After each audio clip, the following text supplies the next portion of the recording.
O kia ora, ngā mihi nui kia koutou katoa. Greetings everybody, welcome to the Budget Lockup. As you can see, I'm joined by the Associate Minister of Finance, the Honourable Megan Woods, and also the Minister of Health, the Honourable Andrew Little, and Associate Health Minister Peeni Henare, and the Secretary of the Treasury, Dr Carolee McLeish. I'll run through my presentation as per normal and then take some questions at the end. We'll be looking to wrap up by just after 12:45 so that I can get to some other people who are locked in rooms around the building. This is the government's fourth wellbeing budget, and as with the decisions we've made in each of the previous three wellbeing budgets, it's driven by how we can support New Zealanders' overall wellbeing. We look beyond traditional fiscal and economic indicators to how investments will support our people, our environment and our communities. This approach is now an integral part of the budget process, and it is also embedded in the wider public finance system. We're actually taking further steps this year, particularly in the use of multi-year funding and breaking down agency silos that I will talk about later in the presentation. The investments that we have made are based on the wellbeing objectives that were developed in 2019, and those objectives endure with some updates for the particular circumstances that we find ourselves in. This year we asked for three particular things of ministers and agencies to show the value, alignment and deliverability of the initiatives that they have proposed. There's more information on pages 10 to 12 of the main budget document about the way we did this and the broader wellbeing approach, which I recommend to those who have an interest in that. Despite budgets 2021 and 2022 being effectively crisis budgets due to COVID, we did use our wellbeing approach to guide our response, and that meant taking a science and health-led approach to COVID. That's seen us come through COVID not just with a low mortality rate, but also with our economy as one of the strongest in the world. And that does put us in a strong position to deal with the new challenges that we're facing and the longer term issues that we must also address. As we move to manage COVID in our community, other challenges, both long-term and more immediate, have come to the fore.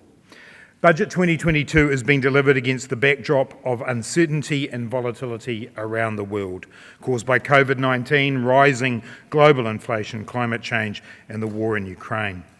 At its core, Budget 2022 seeks to build a more secure economy that protects New Zealand households from the external shocks that just seem to keep on coming.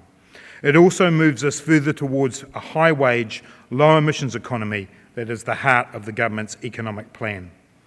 It strikes a careful balance between three vital things: a responsible fiscal approach that keeps a lid on debt, supporting New Zealanders to deal with the cost of living pressures, and investing in the long-term issues that will give New Zealanders security and opportunity. We clearly signalled that there would be a one-off element to the new spending in this budget in the form of the health reforms, and the same applies to the living support initiatives. When we look at the rest of the budget, most of it focuses on just meeting cost pressure. In fact, as a percentage of the operating allowance, there is just under 70% on cost pressures compared with 56% in 2021.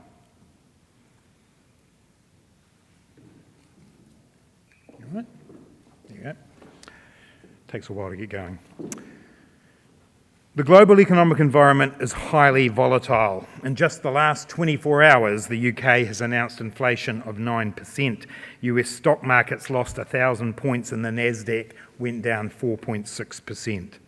This is a highly volatile situation, and economists around the world are struggling to pick where it will settle. Everyone agrees that 2022 is an extremely challenging year. Supply chain constraints continue to mean that strong post-COVID demand is not being met. Port closures in China and economic activity generally in China is causing a significant headache for many other economies, including New Zealand. The Russian invasion of Ukraine has not just caused massive price increases for oil, but other commodities as well, including wheat. Inflation is peaking across advanced economies at the highest levels in decades. And yet, as central banks unwind stimulus and increase interest rates, there are concerns that the second half of the year could see recessions in some parts of the world. It is a challenging and uncertain environment in which to be putting together a budget. However, the New Zealand economy does continue to be resilient. We can be assured that we do have one of the strongest economies in the world, and we're well positioned to meet the challenges and build a more secure economy. Real economic activity in the December 2021 quarter was 3.5% ahead of pre-pandemic levels, and unemployment is at a record low 3.2%. The government's fiscal position outperforms many of the economies we compare ourselves with, and this has been recognised around the world with 2 AAA credit ratings from both S&P Global Ratings and Moody's, and being one of only 12 countries to have at least 2 AAA ratings. Budget 2022 shows the economy is expected to be robust in the near term. The trend is similar to that expected at the half-year update, slightly stronger in the near term and then weakest thereafter. We will have annual growth peaking at 4.2% in the year to June 2023 and averaging 2.1% across the forecast period. Our economic management through the pandemic contributed to an historically strong economic recovery, particularly given the seriousness of the economic impact. As the graph shows, the economic contraction associated with COVID-19 was deeper and much more sudden than what New Zealand experienced during the GFC. Real GDP fell 10% in the second quarter of 2020 as a result of COVID-19, compared to a peak-to-trough fall of nearly 3% of GDP through the second quarter of 2009 following the GFC. Government support of businesses and workers has contributed to a much stronger economic bounce back from COVID-19. In New Zealand, real GDP was back to pre-pandemic levels within 3 quarters from the start of the crisis. In comparison, following the GFC, it took 10 quarters to get back to that pre-recession position. As I said, unemployment is at a record low, and this has been a continual focus of our work through things like the wage subsidy scheme, resurgent support payment, and various active labour market policies. More than $20 billion has been provided in across-the-board support from the wage subsidy scheme, resurgent support, and COVID support payments, and it has kept people in work. Unemployment levels have consistently remained lower than Treasury forecasts, which anticipated a peak of close to 10% at Budget 2020. As you know, the unemployment rate actually peaked at 5.3% in the third quarter and has fallen considerably since. The unemployment rate is forecast to drop to 3% before rising again at the end of the forecast period. A large Obergall deficit of $19 billion is expected in the current year, primarily owing to the sharp lift in expenses driven by those COVID-19 support measures. These are, of course, temporary though. The government's accounts will return to surplus in 2024-25, according to Treasury forecasts. This is a year later than expected at the half-year economic and fiscal update, but is a year earlier than the return to surplus after the GFC. The average deficit in the GFC period was 3.6% of GDP, where it's forecast to be 3.2% in the current period. By the end of the forecast period, an Obergall surplus of $7 billion, or 1.5% of GDP, is forecast within the range set in our new fiscal rules. I'd also note that government spending as a percentage of GDP falls across the forecast period to sit at just under 30%, in line with historic trends of spending. Just a quick reminder, we've refreshed our fiscal strategy, as I announced a couple of weeks ago, adopting an Obergall target as our main fiscal rule, combined with our net debt ceiling of 30% of GDP. This allows us a buffer against economic shocks, while also allowing us in the future to do more high-quality investment to close our infrastructure deficit. In terms of debt, New Zealand continues to have one of the lowest levels of government debt in the world. Treasury's forecasts show that net debt will peak at 19.9% of GDP, that's 41.2% under the old measure in 2024, before reducing to 15% of GDP, or 31.9% using the old measure. New Zealand has come through a 1 in 100-year economic shock from COVID better than almost anywhere else. Our economic growth is above average among developed nations, while we have one of the lowest unemployment rates. Our debt is well below the likes of Australia and others we compare ourselves to. As the IMF said in their recent report on New Zealand, and I quote, "New Zealand's public debt is expected to remain low compared to peer advanced economies. Public debt sustainability remains robust, and substantial fiscal space is available to address downside risks." If I turn now to the government's budget investments, and I'll move through highlights of these, acknowledging that there is a number of areas that I won't have time to delve into. I'm sure you know this if you've been here before, but the media releases, the budget investment section of the main budget document and the summary of initiative sections are the best place to go to get that overview. As I've said a number of times, including earlier in this presentation, this year's operating allowance reflected the need for a one-off increase to put in place the health reforms. In the end, net new spending in budget 2022 is slightly smaller than previously indicated at $5.9 billion per annum, following savings and reprioritisation of existing spending. The budget 2023 operating allowance has been slightly increased to $4.5 billion to reflect the higher costs of delivering core services. As noted with the move to multi-year funding in a number of areas, there is a call on the budget allowances for 2023 and 24 at this time as well. Budget 2022 includes a $4.7 billion capital spending package, leaving $5.1 billion allocation remaining in the multi-year capital allowance for future budgets. One point to note when we look at the new investments is that we are closing the COVID-19 Response and Recovery Fund. Over the past 2 years, our government's response to COVID has succeeded in keeping New Zealanders safe and led to a strong and resilient economy. Key to this was the establishment of the fund to support significant investments in public health, business support and other areas of the COVID-19 response.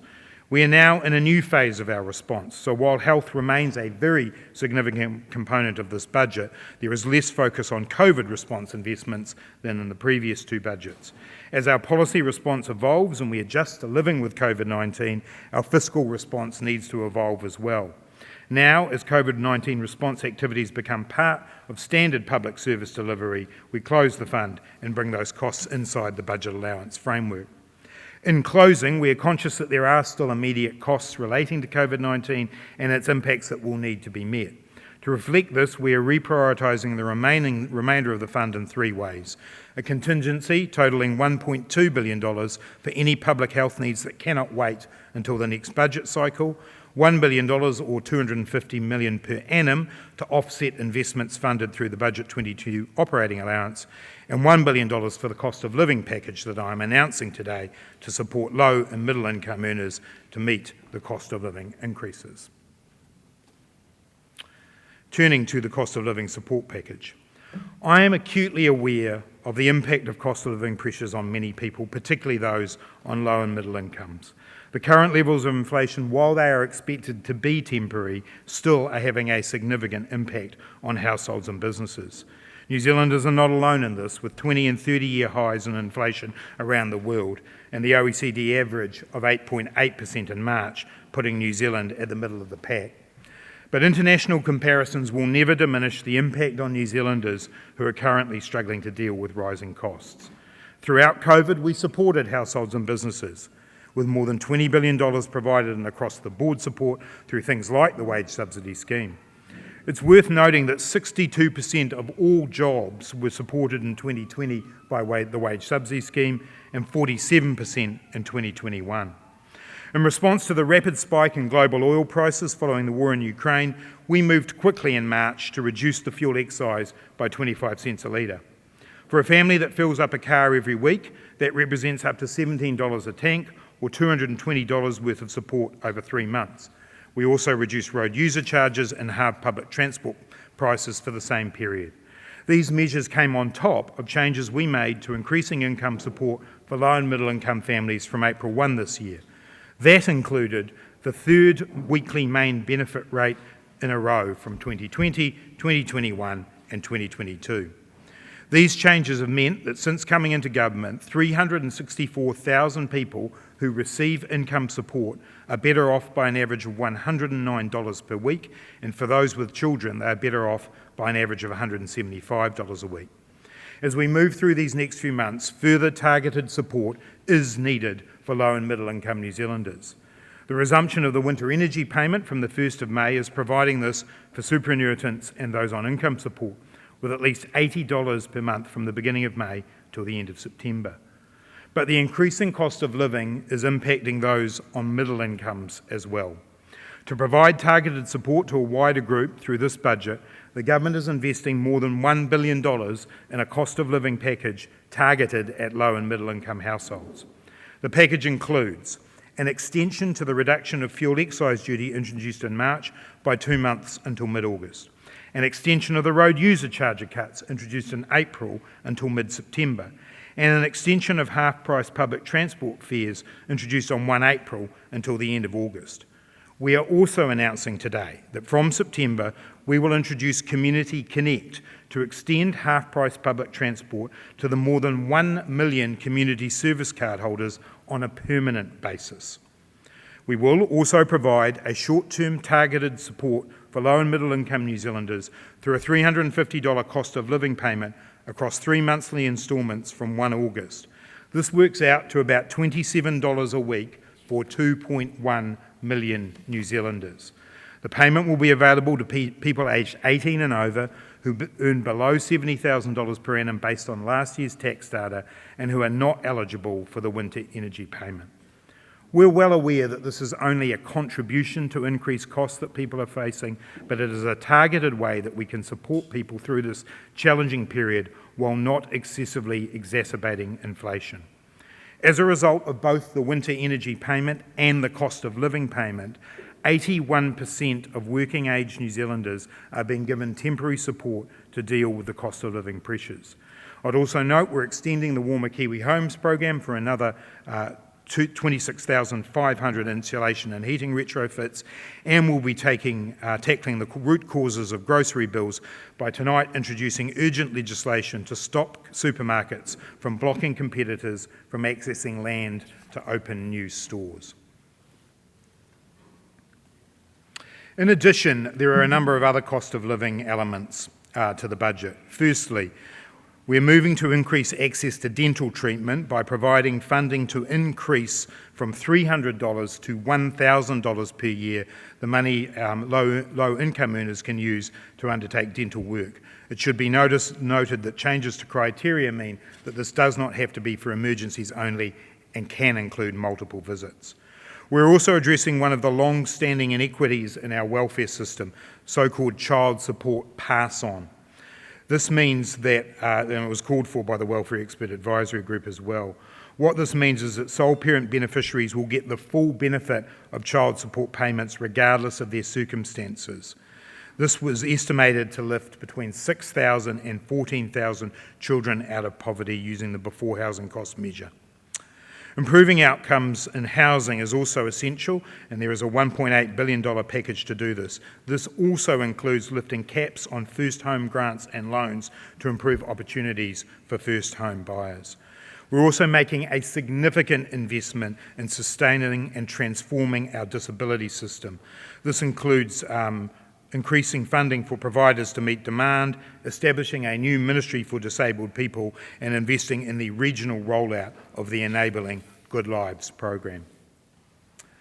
Our health system is staffed by dedicated and talented health professionals, but the system in which they are working is fragmented, inefficient, and financially unsustainable. For too long, New Zealanders' access to health services has been a postcode lottery, and for too long we have seen inequalities grow in the health outcomes for Māori and Pacific peoples. Today we begin to change that.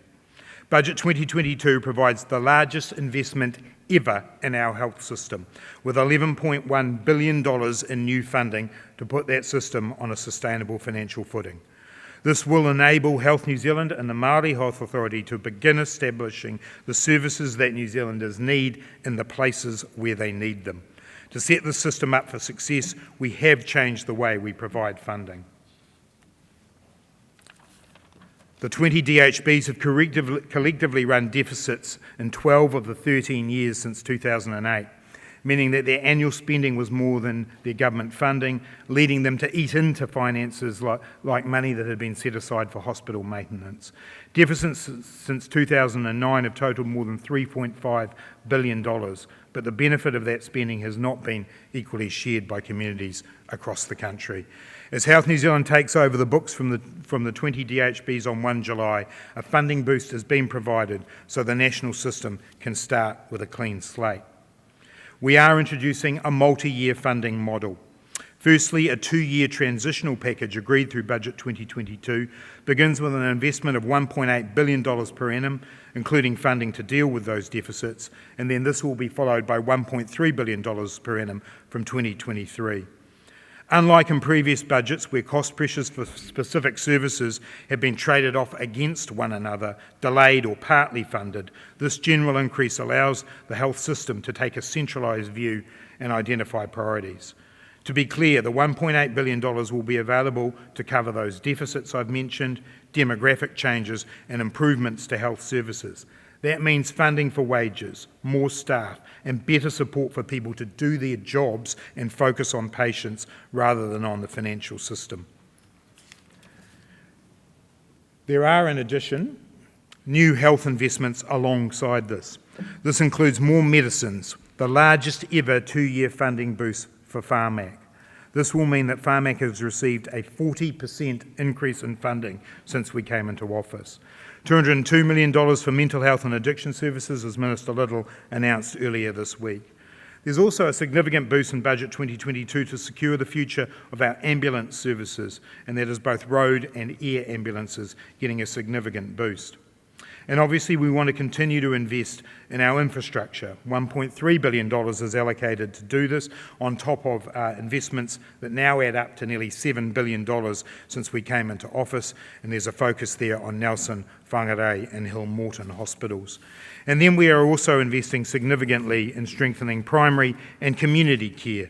Our vision is for a health system that focuses on strengthening this role, and these steps that we take today will ensure that models of care that are appropriate for the populations they serve are provided, as well as particularly developing the capacity and capability of Māori and Pacific healthcare providers to deliver the services they need for their communities. Overall, this year again, we have a package to support Māori and Pacific aspiration that is strong and fits in with our wellbeing objectives. In addition to the funding for the Māori Health Authority and associated hauora services, we are seeing a significant increase as well in whānau ora funding of $166 million, part of a more than $500 million package on Māori health and wellbeing. We're continuing to foster employment opportunities for Māori and support Māori economic development across the board. Alongside these investments, we know that we need to commit to protecting and uplifting Māori culture, knowledge and history, and that is done through the budget, through the development of the Māori media sector and funding to support Mātauranga Māori and other taonga.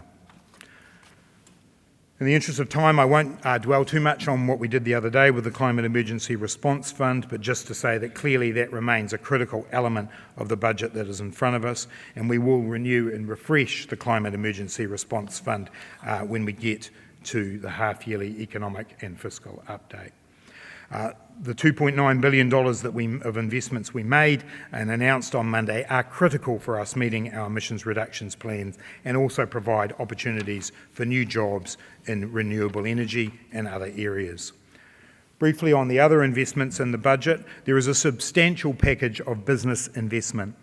The Business Growth Fund that we are seeking to establish is a fund to help SMEs grow and improve their access to finance. There is a gap in our system here, and we've looked to models in Australia and the United Kingdom that bring together capital from government and also private banks. This is a fund that I believe will unleash the potential of many SMEs in our economy. We continue to develop our industry transformation plans, which are bringing together all the players in an industry to lift the value of what we do. Our Regional Strategic Partnership Fund is now fully funded, and we have an innovation program for tourism funded from reallocating some of the emergency allocations that we did not use. We are continuing to address our infrastructure deficit with $61.9 billion of investment over the next 5 years. We will be taking the Te Waihinga, the Infrastructure Commission's strategy, and implementing that over the coming years. We must close our infrastructure deficit if New Zealand is to improve its productivity. In this budget, there is continuing funding for health and education infrastructure and also for the future of rail with a further $350 million there. As I said, I do just want to mention some of the changes we've made for modernising the public finance system.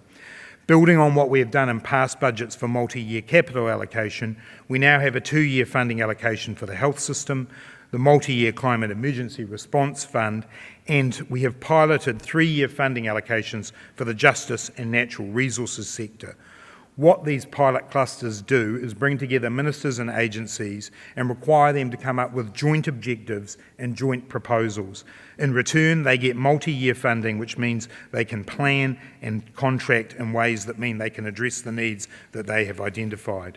Obviously, we've already made our announcement around our key justice cluster investments, but I do want to mention that alongside the work around to address organised crime, we have significant investment in supporting victims and in legal aid. Within the natural resources cluster, in addition to the climate-related investments, there is significant investments to continue the reform of the Resource Management Act and to support those in the rural sector to continue to be more sustainable. In summary, Budget 2022 will continue the balanced approach to targeting support where it's needed and tackling long-standing social and infrastructure deficits alongside careful fiscal management to pay down debt. New Zealand has a strong base to build upon. We're supporting New Zealanders through the cost of living pressures, but we are also making the investments in the long-term issues that are needed. These are the investments that will secure our future. We can't meet all of our commitments in one budget, but we will continue to build our resilience in a volatile world and secure the future for all New Zealanders.